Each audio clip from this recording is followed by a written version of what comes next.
So let us start our new lesson, Discovering Truth.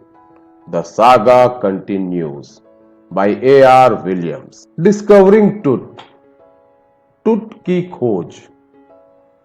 यहां पर ए R Williamson जी ने अपने टाइटल के माध्यम से ही बताने का प्रयास किया है कि ट्रुथ मतलब तूतन खामून, इनके कब्र की खोज 1922 में हावर्ड कार्टर जी द्वारा की गई और उनकी मृत्यु और उनके जीवन के बारे में कुछ कयास लगाने का प्रयास किया गया और जो कि आज तक अनसुलझा है।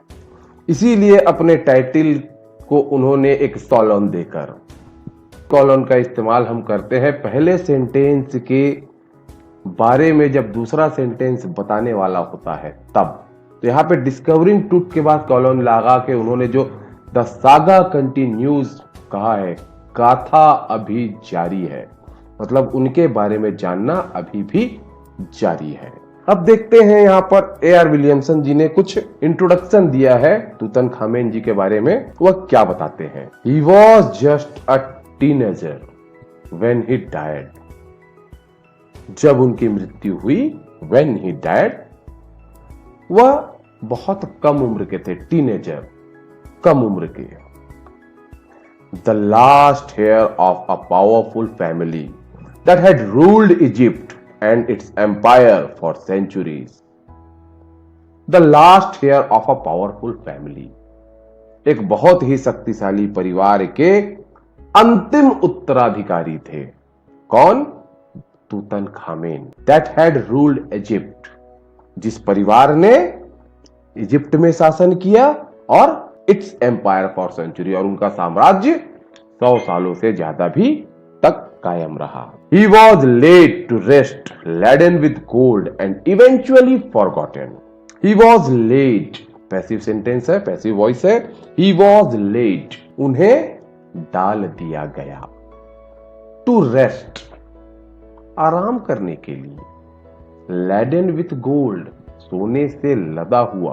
कहने का अर्थ है कि उन्हें आराम करने के लिए डाल दिया गया, मतलब उनकी मृत्यु हो गई और उन्हें कब्र में रख दिया गया बहुत सारे सोने के साथ। एंड इवेंचुअली फॉरगॉटेन, इवेंचुअली, अंततः, फॉरगॉटेन, भुला दिया गया, और अंततः उन्हें भुला दिया गया since the discovery of his tomb in 1922, 1922 में उनके कब्र की खोज के होते तक, मतलब जब तक के उनके कब्र की खोज नहीं हुई थी उनके बारे में कोई भी कुछ भी नहीं जानता था, ना उनके बारे में कोई बात होती थी। The modern world has speculated about what had happened to him, और जब उनके कब्र की खोज हुई तो ये जो आधुनिक दुनिया थी वह यह कयास लगा रही थी, वह अनुमान लगा रही थी, speculated about what happened to him, कि उनके साथ क्या हुआ, with murder being the most impossibility, और जिसमें उनके हत्या होने की संभावना सबसे प्रबल थी। मतलब जो आज आधुनिक दुनिया यह कयास लगा रही थी कि उनके साथ क्या हुआ, उसमें उनके कयास, उनके अनुमान में उन्हें सबसे ज्यादा संभावना उनके हत्या की ही लगती थी। Now leaving the tomb for the first time in almost 80 years. Now मतलब आज जब यह लेख लिखा गया उस वक्त की बात कह रहे हैं A R Williamson ji. Leaving his tomb, अपने कब्र को छोड़ रहे हैं, तो वह अपने कब्र को एक मृत व्यक्ति तो छोड़ेगा नहीं, उन्हें वहां से निकाला जा रहा है। For the first time in almost 80 years, उनकी खोज हुई थी 1922 में, और उससे के 80 साल बाद उनकी कब्र से उन्हें पहली बार निकाला गया। मतलब जब खोज हुई तब उनके कब्र से उन्हें बाहर नहीं निकाला गया था, लेकिन अब उन्हें उनके कब्र से बाहर निकालकर लाया गया। टूट has undergone a CT scan, और टूट का क्या किया गया, तूतनखामेन जी का क्या किया गया, उनके ढांचे का सिटी स्कैन किया गया। कंप्यूटेड टोमोग्राफी, आपने देखा होगा सिटी स्कैन होता है पूरे शरीर का, वह उनका किया गया। Offers new clues about his life and death, जिसने हमें उनके जीवन और मृत्यु के बारे में कुछ नए सुराग पेश किए and provides precise data for an accurate forensic reconstruction of the boy sparrow. Pharaoh एक प्राचीन मिस्र के राजाओं की उपाधि हुआ करती थी फैरो। तो इस छोटे उम्र के फैरो, बॉय स्पैरो के प्रोवाइड प्रिसाइज डाटा, उनके बारे में बहुत सूक्ष्म से सूक्ष्म जो जानकारी प्राप्त की for an accurate forensic reconstruction. Forensic reconstruction का इस्तेमाल यहां पर किया गया है। उनके हड्डी के ढांचों से उनके चेहरे का अनुमान लगाने का प्रयास किया गया एक वैज्ञानिक प्रक्रिया के द्वारा।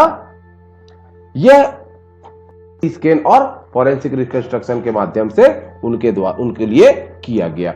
और जब यह किया जा रहा था, जब यह प्रक्रिया चालू हो रही थी, तब कैसी कैसी घटनाएं हुई, क्या क्या हुआ, यह A.R. विलियमसन जी बड़ी सूक्ष्मता से हमारे सामने एक लेख के रूप में यहां पर लेकर आए हैं, जिसे हम आगे पढ़कर जानेंगे।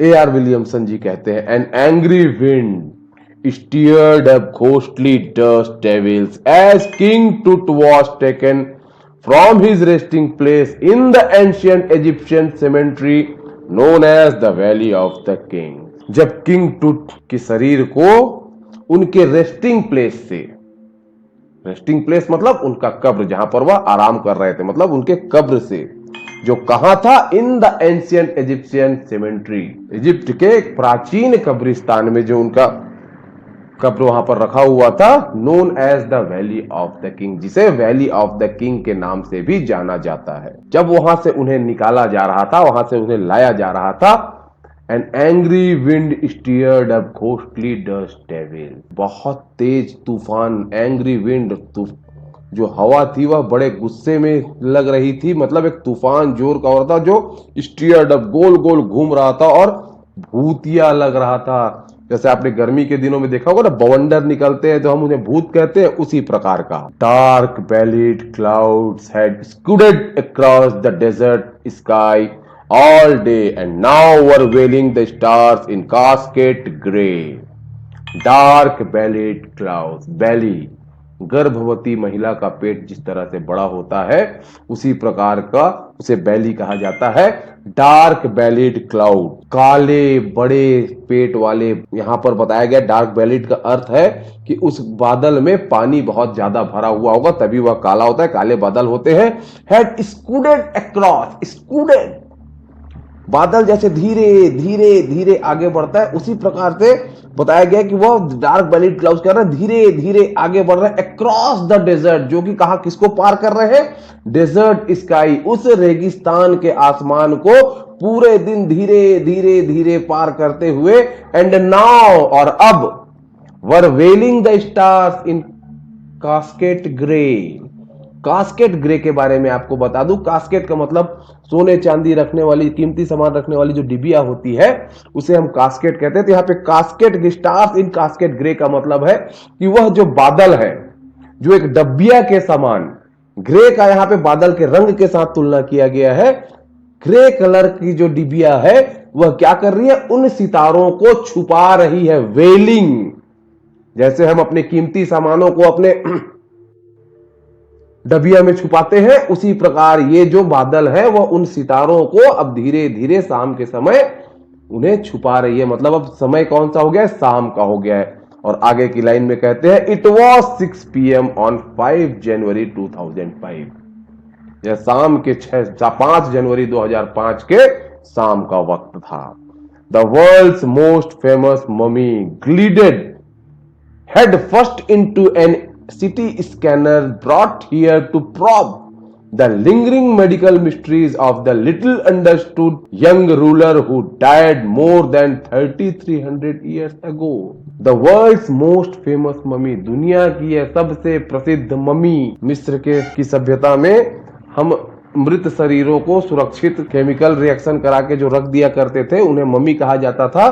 वह दुनिया का सबसे famous mummy glided head first into, glided मतलब सरकाया जा रहा है, हेड फर्स्ट इनटू, उसके सिर को सबसे पहले सिटी स्कैनर में सरकाकर डाला जा रहा है। ब्रॉट हियर टू प्रोब, और उसे यहां पे लाया गया, ब्रॉट हियर, यहां उसे लाया गया टू प्रोब, इन्वेस्टिगेट करने के लिए, छानबीन करने के लिए, probe the lingering medical mysteries, lingering बहुप्रतीक्षित, जिनका बहुत दिनों से इंतजार किया जा रहा था, मेडिकल मिस्ट्रीज की, उसके चिकित्सकीय जो राज है, क्या हुआ था उसके साथ, क्यों हुआ था उसके साथ, ऑफ दिस लिटिल अंडरस्टूड, किसके साथ, उस लिटिल अंडरस्टूड, उस छोटे समझे जाने वाले, उस यंगर रूलर, कम उम्र के शासक, हु डायड मोर देन, जो कि 3300 वर्ष पहले मृत हो चुके थे, उनके बारे में अब पूरी जानकारी, जो कि बड़ी बहुप्रतीक्षित थी, वह प्राप्त करने के लिए अब उन्हें सिटी स्कैन की मशीन के अंदर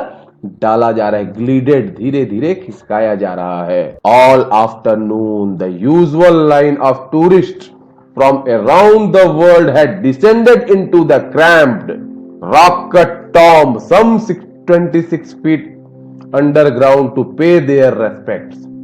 और उस पूरी दोपहर the usual line of tourist, पर्यटकों की का जो लाइन ताता था, फ्रॉम अराउंड द वर्ल्ड, पूरी दुनिया से आए हुए थे, हैज डिसेंडेड इनटू, जो कि वहां पर आ रहे थे, क्रैम्ड, सकरे, रॉक कट टॉम्ब, पत्थर का को काट कर तराश कर बनाया गया उनका जो कब्र है, जो कि करीब 26 फीट जमीन के अंदर था, उसे देखने और टू पे देयर रेस्पेक्ट, और अपना सम्मान देने पूरी दुनिया से लोग वहां पर आ रहे थे। They gazed at the murals on the walls of the burial chamber. They gazed, बड़े गौर से, ध्यान से देख रहे थे, at the murals on the walls of the burial chamber. Burial chamber, उसका ग्राह जहां पे उन्हें दफनाया गया था, उस चेंबर में, उस छोटे से कमरे में, दीवार में चारों तरफ भित्ति चित्र, मूरल्स मतलब भित्ति चित्र, दीवारों में जो चित्रकारी की जाती है, वह चित्र बने हुए थे, उसे वो बड़े ध्यान से देख रहे थे। And peered at Tut's gilded face, और झांक झांक कर टुट के गिल्डेड फेस, तुतनखामेन की जो कब्र की जो ताबूत था, ताबूत के ऊपर जो उनका चेहरा बना हुआ था, उस चेहरे में सोने का पानी चढ़ा हुआ था, that is called the gilded, gilded मतलब सोने का परत चढ़ा हुआ जो उनका चेहरा था। The most striking feature of his mummy saved outer coffin lead, जो कि उसके आउटर कॉफिन लीड, जो उनके ताबूत के बाहरी आवरण में जो सोने का पानी चढ़ा हुआ था, गिल्डेड, जो सोने का पानी चढ़ा हुआ चेहरा जो उनके ताबूत के ऊपर में बना हुआ था, वह उनके ताबूत की सबसे शानदार विशेषताओं में से मानी जाती थी। Some visitors read from guide book in a whisper, और कुछ जो विजिटर्स थे वो वहीं जो गाइड बुक रखी हुई थी उसमें थोड़ा फुसफुसाते हुए, विस्पर, फुसफुसाते हुए कुछ पढ़ रहे थे। अदर्स स्टूड साइलेंटली, और कुछ बहुत शांत खड़े हुए थे। Perhaps pondering Tut's untimely death in his late teens, or wondering with a shiver if the Pharaoh's curse. Perhaps pondering, विचार कर रहे थे, Tut's untimely death in his late teens, उनके बहुत ही कम उम्र में असामयिक मृत्यु के बारे में वह विचार कर रहे थे। Perhaps, शायद वो शांत खड़े होके उसके बारे में विचार कर रहे थे, कुछ लोग जो थे, कि इतने कम उम्र में आखिर इसकी मृत्यु कैसे हो गई, और वंडरिंग, और यह सोचकर आश्चर्यचकित हो रहे थे और सोच विचार कर रहे थे, विथ अ शिवर, कांपते हुए, इफ द फैरोज कर्स, कहीं इस फैरो का श्राप, जो कि क्या था, डेथ और misfortune falling upon those who disturbed him, मृत्यु या दुर्भाग्य उसे पकड़ लेगा जो इन्हें यहां से डिस्टर्ब करेगा, हिलाएगा डुलाएगा या इन्हें परेशान करेगा। वॉज रियली ट्रू, क्या यह सत्य था? अब उसके बाद अगली लाइन में ए.आर. विलियमसन जी बताते हैं, the mummy is in very bad conditions because of what Carter did in 1920s, said Jahi Hawass, Secretary General of Egypt's Supreme Council of Antiquities, as he leaned over the body for a long first look. जाही हवास Egypt के supreme council of antiquities के secretary general थे। जब वो as ही leaned, जब वो टूट की कब्र की तरफ, उसकी ताबूत की तरफ थोड़ा लीन झुक कर देखे और लंबा देखे, थोड़ा देर तक देखे, लॉन्ग फर्स्ट लुक, पहली बार थोड़ा लंबे समय तक देखे, तब उन्होंने कहा, the mummy is in very bad condition, ये जो ममी है वह बहुत ही खराब स्थिति में है because of what Carter did in 1920s। Carter ने 1920 में जो इनके साथ किया उसके कारण ये मम्मी जो है बड़ी ही खराब कंडीशन में है। Carter, Howard Carter, that is was the British archaeologist who in 1922 discovered Tooth's tomb after years of futile searching। Howard Carter कौन है? वह एक ब्रिटिश आर्कियोलॉजिस्ट थे, एक अंग्रेज पुरातत्ववेत्ता थे जिन्होंने 1922 में ऐसे ही फुटाइल सर्चिंग, ऐसे ही ढूंढते ढूंढते बेकार घूमते घामते उन्होंने तूतनखामेन की कब्र को ढूंढ लिया था। इट कंटेन्स, और उसमें क्या क्या शामिल थे? इट्स कंटेंट्स, उसमें उनके जो सामग्रियां थी, दो हास्टिली रैंसेक्ड इन एंटीक्विटी, पुरातत्व पुराना होने के कारण और उसमें कुछ लूट खसोट होने के कारण क्या हो गया था, वह बहुत बुरी तरीके से पुराने हो चुके थे, जीर्ण शीर्ण हो चुके थे, वर सरप्राइजिंगली कंप्लीट। और इतना पुराना होने के बावजूद वह आश्चर्यजनक रूप से पूर्ण रूप से पूरे थे। रैंसेक्ड इन एंटीक्विटी, पुरातन काल के होने के कारण भी उनमें जो जीर्ण शीर्णता आनी चाहिए थी वो नहीं थी, वो पूरी आश्चर्यजनक रूप से पूरी तरीके से मौजूद थी वहां पर। They remain the richest royal collection ever found and have become part of ferrous legend. Richest royal collection, आज तक के प्राप्त किए हुए रिचेस्ट रॉयल कलेक्शन, जो शाही हम सामान इकट्ठा करते हैं, जो प्राप्त करते हैं, उसमें सबसे धनी हमारी उपलब्धि थी यह ever and have become part of ferrous legend, और यह फेरो की किंवदंती का एक हिस्सा भी बन गई। Stunning artifacts in gold, their eternal brilliance means to guarantee resurrection. Stunning artifacts in gold, सोने की जो कलाकृतियां जो बड़ी ही स्टनिंग थी, बड़ी ही शानदार थी। देयर इटर्नल ब्रिलियंस, और उनकी जो शाश्वत जो सुंदरता थी वह बताती थी meant guarantee to resurrection. Resurrection, पुनः जीवन की गारंटी प्रदान कर रही हो, इस प्रकार की उनकी सुंदरता वहां पर प्रदर्शित हो रही थी। Caused a sensation at the time of discovery, और जिस समय उसकी डिस्कवरी हुई थी 1922 में, जब उसे खोजा गया था, उस समय उसने इन चीजों ने जो सनसनी फैलाई थी, and still get the most attention, वह आज भी सबसे ज्यादा आकर्षण का विषय बनी हुई है। But tooth was also buried with everyday things he would want in after life. पर टूथ को और भी ऐसे कुछ सामानों के साथ दफनाया गया था जो रोजमर्रा की उपयोग की चीजें हो सकती थी। He would want in the after life, जो अपने जीवन मृत्यु के बाद, यहां पर आफ्टर लाइफ का मतलब यह मान्यता है कि हम मृत्यु के बाद भी एक जीवन की तरफ जाते हैं, और जीवन में जिन चीजों की आवश्यकता होती है वह सामान तूतनखामेन की कब्र में थे। और वह क्या क्या थे?